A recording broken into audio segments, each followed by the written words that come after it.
آج کی اس بابرکت نشست میں انتہائی ہمارے مسلمانوں کے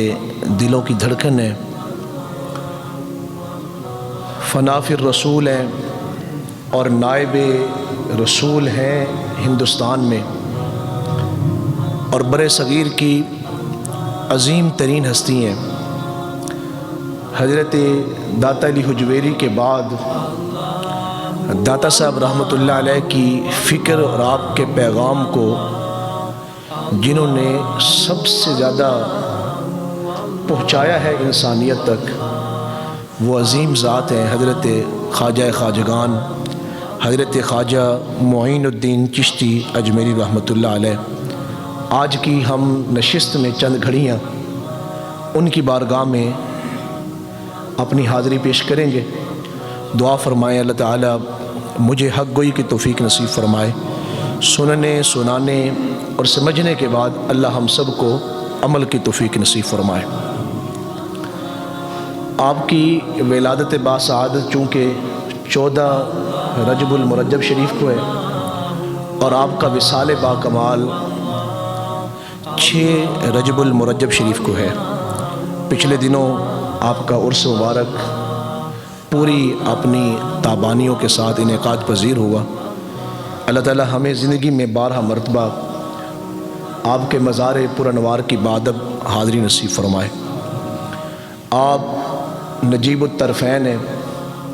یعنی حسنی اور حسینی آپ سید ہیں، اور آپ حضور علیہ السلام کے بہت قرب رکھنے والے ہیں۔ آپ یہاں ہندوستان کے رہنے والے نہیں، یا ہندوستان میں جب تشریف لائے ہیں تو صرف یہاں پر آ کے ہی آپ نے اسلام کی خدمت نہیں کی، بلکہ یہاں پر آنے سے پہلے بھی آپ نے بہت زیادہ اسلام کی خدمت فرمائی ہے۔ یہ جتنے لوگ اس وقت ہم بالخصوص ہم جیسے لوگ ہم اپنی زندگی کو زیادہ تر دنیاوی مقاصد کے لیے گزار رہے ہیں، لیکن یہ وہ روئے زمین پر عظیم لوگ تھے جنہوں نے اپنی زندگیاں اللہ کے مقاصد کے لیے گزاری ہیں۔ ساری عمر اپنے لیے کچھ نہیں مانگا اور اپنے لیے کوئی خواہش بھی نہیں کی۔ ان کا ذکر آج میں اس نشست میں اس لیے کر رہا ہوں کہ ہماری آنے والی نسلوں کو پتہ چلے کہ مسلمانوں کی تاریخ کتنی خوبصورت تاریخ ہے، اور مسلمانوں کے جو بڑے اسلاف تھے، ہمارے جو بڑے بزرگ تھے، وہ کتنی اعلیٰ ترین ہستیاں تھیں۔ یہ صرف کہانیاں یا کوئی خیالی باتیں نہیں یا افسانے نہیں، بلکہ ہمارے بڑوں نے، ہمارے بزرگوں نے یہ مثالیں اپنی مبارک زندگی میں قائم فرمائی ہیں۔ حضرت خواجہ خواجگان خواجہ معین الدین چشتی اجمیری رحمۃ اللہ علیہ بر صغیر میں تشریف لانے سے پہلے آپ نے اپنی زندگی کا ایک طویل عرصہ اللہ تعالیٰ کی محبت میں گزارا ہے، اور آپ نے اسلام کی آبشاری کے لیے، آبیاری کے لیے مختلف علاقوں میں صرف اسلام کی خدمت کی غرض سے سفر فرمایا ہے۔ اور آپ نے جتنے بھی سفر فرمائے ہیں، آپ کوئی تنہا آپ نے سفر نہیں فرمائے، ہر سفر میں آپ کے ساتھ کوئی 500 کے قریب، 700 سے قریب یا 1000 کے قریب ذاکرین کا مجمع، وہ لوگ جو ہر وقت اللہ کی یاد میں رہتے تھے، وہ آپ کے ساتھ سفر فرماتا تھا۔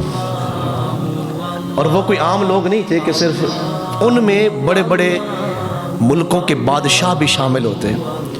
اور ملکوں کے امراء اور وزراء بھی آپ کے ساتھ شامل ہوتے، اور بڑے بڑے قاضی جسٹس بھی اس قافلے میں شامل ہوتے۔ لیکن جب وہ خواجہ خواجگان حضرت خواجہ معین الدین چشتی اجمیری کے ساتھ چل رہے ہوتے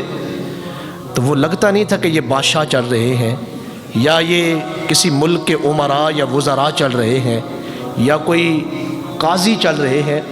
بلکہ وہ اللہ کی محبت میں اس قدر فنا ہوتے تھے کوئی انہیں پہچان نہیں سکتا تھا، اور آپ جہاں جہاں بھی ڈیرے ڈالتے تو جس علاقے پر بھی آپ ڈیرے ڈال دیتے تو پتہ لگتا تھا یہاں کسی فرشتوں کی جماعت کو اتارا گیا ہے جو یہاں بیٹھ کے اللہ کا ذکر کر رہی ہے۔ جیسے میں نے شروع میں کہا کہ کبھی بھی انہوں نے اپنے لیے کچھ اکٹھا نہیں کیا یا کچھ مانگا نہیں، اللہ تعالیٰ سے بھی کبھی اپنے لیے کچھ نہیں مانگا، اس قدر وہ اللہ تعالیٰ کی محبت میں فنا تھے۔ اور خواجہ صاحب رحمۃ اللہ علیہ کا ایک معمول تھا، جب یہ ذاکرین کی جماعت کسی بھی بستی میں یا کسی بھی علاقے میں آپ کچھ دن کے لیے قیام فرماتے تو جب آپ نے وہاں سے روانہ ہوتا تو پھر ایک بڑی دعوت کا اہتمام کرتے، اپنے پیسوں سے، اپنے خرچوں سے ایک عظیم لنگر شریف بنایا جاتا، اور جس علاقے میں آپ رہ رہے ہوتے اس علاقے کے لوگوں کو بلاتے اس دعوت میں۔ بظاہر تو لوگ خواجہ معین الدین چشتی اجمیری رحمۃ اللہ علیہ کے دسترخوان سے کھانا کھا رہے ہوتے یا لنگر شریف کھا رہے ہوتے، جہاں لوگوں کے پیٹ میں یا حلق میں خواجہ معین الدین چشتی اجمیری کے دعوت کا لنگر شریف اتر رہا ہوتا تھا، لنگر شریف کے ساتھ ساتھ ان کے دل میں ایمان بھی اتر رہا ہوتا تھا۔ یہ خواجہ معین الدین چشتی اجمیری رحمۃ اللہ علیہ کی عظیم ہستی ہیں۔ پھر آپ مکہ معظمہ تشریف لائے حج کے لیے، پھر مکہ معظمہ سے مدینہ منورہ حاضر ہوئے۔ جب آپ مدینہ منورہ حاضر ہوئے تو ساتھیوں سے کہا کہ بھائی ہم تو اپنی بقیہ زندگی یہاں مدینہ الرسول میں گزاریں گے، آپ میں سے اگر کسی نے واپس جانا ہے آپ واپس جا سکتے ہیں، میں اپنی جو بقیہ زندگی ہے وہ مدینہ شریف میں گزاروں گا۔ اسی دوران آپ روضہ رسول پہ حاضر ہیں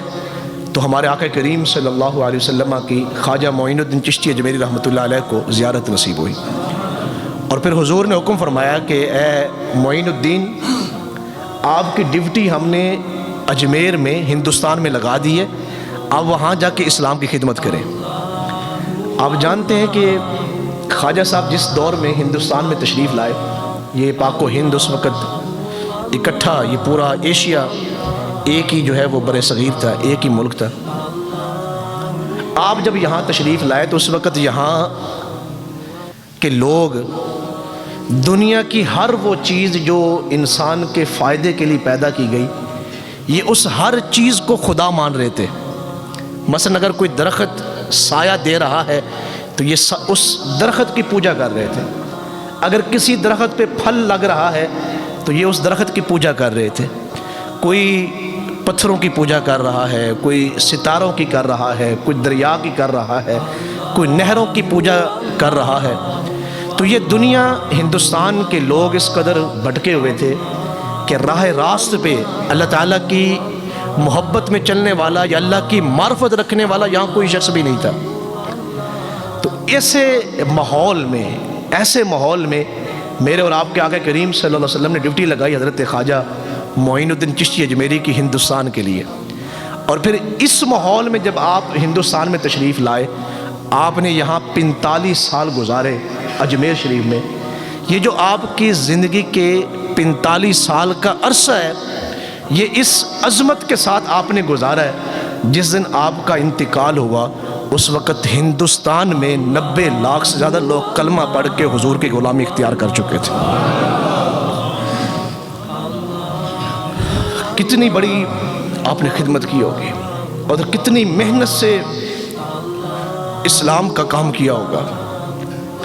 تو جب آپ کو دیکھیں مقبول کتنے ہیں یہ مصطفیٰ کریم کی بارگاہ میں خواجہ صاحب، جب حضور علیہ السلام کا دیدار نصیب ہوا اور حضور نے فرمایا کہ آپ چلے جائیں، تو پھر عرض کی کہ حضور میں تو اجمیر کا نام بھی آپ سے سن رہا ہوں، مجھے کیا خبر کہ اجمیر کہاں ہے اور بر صغیر کہاں ہے یا ہندوستان کہاں ہے۔ فرمایا اسی وقت حضور علیہ السلام نے ایک نقشے کا کپڑا جس کے اوپر پورے بر صغیر کا نقشہ تھا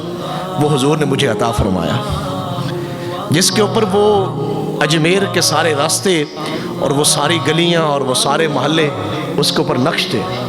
اور پھر حضور نے فرمایا کہ اے معین الدین تو پریشان نہ ہو، ہم تجھے صرف نقشہ دے ہی نہیں رہے، حضور نے اسی دوران آپ کو وہاں کھڑے کھڑے جب آپ روضہ رسول پہ حاضر تھے پورے ہندوستان کا نقشہ حضرت خواجہ معین الدین اجمیری رحمۃ اللہ علیہ کو عطا فرما دیا کہ آپ اپنی آنکھوں سے بھی دیکھ سکتے ہیں۔ تو خواجہ صاحب نے عرض کی کہ حضور میں تو سارے معاملات چھوڑ کے مدینہ منورہ اس لیے آیا تھا کہ میں اپنی بقیہ زندگی آپ کے قرب میں گزاروں، آپ کی محبت میں گزاروں اور آپ کے پڑوس میں گزاروں۔ آپ پھر میری ڈیوٹی لگا رہے ہیں بر صغیر کی طرف، تو میرا وہاں دل کیسے لگے گا، میں وہاں وقت کیسے گزاروں گا؟ تو ذرا دلوں کو تھام کے سنیں۔ تو اس وقت حضرت خواجہ معین الدین چشتی اجمیری رحمۃ اللہ علیہ فرماتے ہیں کہ حضور علیہ السلام نے اپنا مبارک دست نبوت میرے سینے پہ رکھا، فرمایا اے معین الدین، ہم اپنا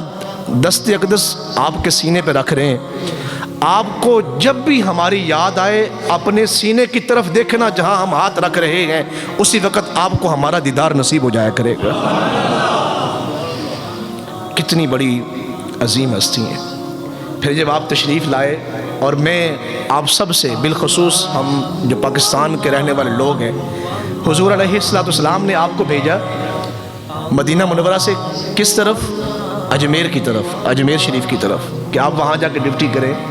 اور لوگوں کو اسلام سکھائیں، اسلام کا پیغام لوگوں تک پہنچائیں۔ آپ جب یہاں تشریف لائے ہیں، آپ جانتے ہیں کہ سب سے پہلا آپ کا جو پڑاؤ ہے حضرت خواجہ معین الدین چشتی اجمیری کا، اور سب سے پہلا جو آپ کا جہاں آپ ٹھہرے ہیں وہ کون سی جگہ ہے؟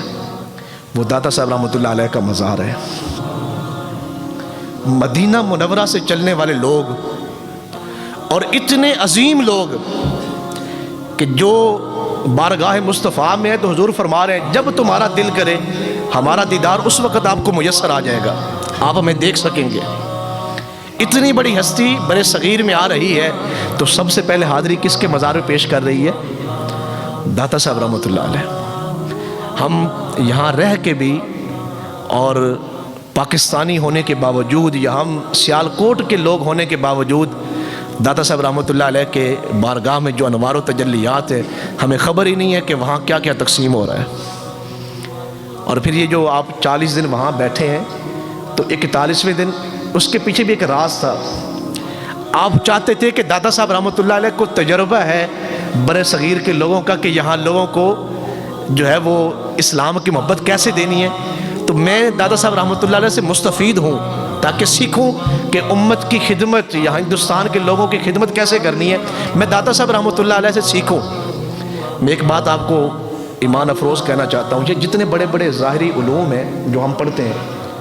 بالخصوص جو دینی علوم ہے، یہ میرے سامنے قرآن مجید ہے، یا ہم احادیث مبارکہ کے علوم پڑھتے ہیں، یہ میرے سامنے قرآن مجید ہے، اور میں ایک بڑی عظیم نشست پہ بیٹھ کے یہ بات آپ سے کرنے لگا ہوں۔ یہ جو دل کی روشنی ہے نا، دل کی روشنی، یہ دل کا جو سکون ہے، وہ علوم پڑھنے سے آپ کو حاصل نہیں ہوگا، چاہے آپ دنیا کے جتنے مرضی علوم پڑھ لیں، جب تک آپ کسی ایسے بزرگ کی مجلس میں نہ بیٹھیں جو اللہ تعالیٰ کی معرفت کو پہچانتے ہیں۔ یہ جو بشر حافی رحمۃ اللہ علیہ تھے، ان کے پیچھے ایک بڑے کامل ولی، اور کتنے بڑے کامل، حضرت امام احمد بن حنبل، اتنا بڑا نام ہے امام احمد بن حنبل کا، وہ حضرت بشر حافی کے پیچھے یوں چل رہے ہوتے ہاتھ باندھ کے یوں۔ تو کسی نے پوچھا حضور آپ اتنے بڑے فقیہ ہیں، محدث ہیں، مفسر ہیں، اتنے بڑے عالم اور فاضل ہیں، آپ ایک فقیر کے پیچھے چل رہے ہیں جو مکمل طور پہ عالم نہیں، فاضل نہیں؟ تو اس وقت امام احمد بن حنبل نے ایک شاندار جملہ ارشاد فرمایا تھا، فرمایا کہ رب کا علم تو ہم رکھتے ہیں، ہم نے پڑھا ہے کہ رب کون ہے اور رب کیا ہے، لیکن اگر کوئی رب کو جانتا ہے، پہچانتا ہے، تو وہ بشر حافی پہچانتے ہیں۔ اگر آپ اللہ کی پہچان چاہتے ہیں تو پھر ان لوگوں کے لڑ ضرور لگیں جن کو معرفت الہی کا نور حاصل ہے، وگرنہ آپ شاید ساری زندگی، آپ جانتے ہیں شیطان کو جو نکالا گیا وہ کس وجہ سے نکالا گیا؟ کہ اللہ کے نبی کی اس نے تعظیم نہیں کی۔ کس وجہ سے؟ اپنے علم کے غرور کی وجہ سے۔ تو جب تک کسی کامل ہستی کی آپ کو نظر حاصل نہیں، یا ان کی مجلس کا قرب آپ کو حاصل نہیں، آپ کامیاب رستے پہ نہیں چل سکتے۔ تو آپ نے یہاں پہ حاضری دی، 40 دن بیٹھے رہے، اور 41ویں دن جب یہاں سے اٹھے تو ذرا دلوں کو تھام کے سنیں۔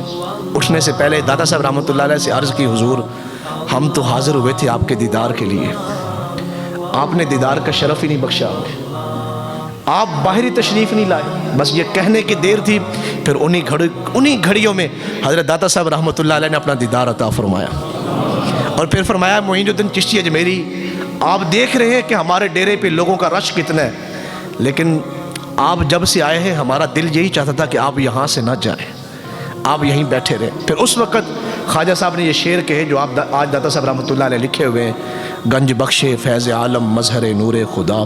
ناقصاں را پیر کامل کاملاں را رہنما۔ اگر ہم زندہ قوم ہیں یا ہم زندہ لوگ ہیں تو زندگی میں کثرت کے ساتھ داتا صاحب رحمۃ اللہ علیہ کے مزار پہ حاضری دیا کریں۔ یہ وہ جگہ ہے جہاں خواجہ معین الدین چشتی اجمیری مدینہ منورہ سے آئیں تو پہلی حاضری یہیں پیش کرتے ہیں۔